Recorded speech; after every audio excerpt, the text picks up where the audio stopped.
Between 2011 and 2014, during the Arab Spring, I was a simple Coptic Christian minister in Egypt. My wife and I were attacked and threatened. Our lives were saved only by a miracle of God. It was a shattering experience. I remember the exhaustion, the feeling that the ground was shifting beneath our feet. Many sincere Egyptians thought we were just living through a period of change, but we were wrong. As Pope Francis famously said, we are not living in an era of change, but a change of era. Everything we took for granted about order, safety, and the future was being rewritten. In that chaos, when old certainties dissolve, the human heart cries out for one thing: stability, certainty. And that is exactly when the strongman makes his move. But the strongman wears many masks. Bertrand Russell, the great philosopher of freedom, saw this firsthand a century ago. In 1920, he traveled to the Kremlin and met Vladimir Lenin. Russell went hoping to see a new world born from revolution. Instead, he found a man with a thinly veiled cruelty. Lenin told Russell that suffering was a necessary tool for the state, for the greater good. Russell later wrote that this system was a new form of tyranny, demanding absolute intellectual submission to its infallible dogma. The quiet life it offered was the silence of a mind forced into conformity. But what happens when the strong man isn't a communist dictator, but someone promising divine order? On one side, a powerful current of radical Islamism offered its own version of absolute certainty. Radical Islamism presents a specific politicized interpretation of faith as the only blueprint for society.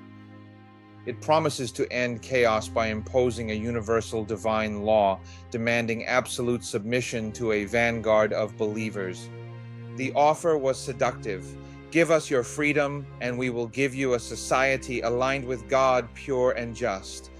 The chaos will end because everyone will follow the same divine law, in this case, Sharia law.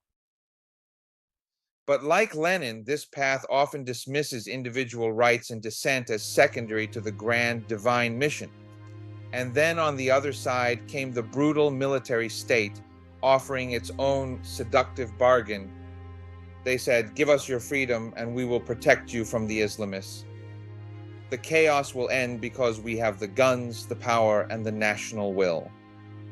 As a Copt, I saw how terrifying it was to be asked to choose between which flavor of oppression felt safer.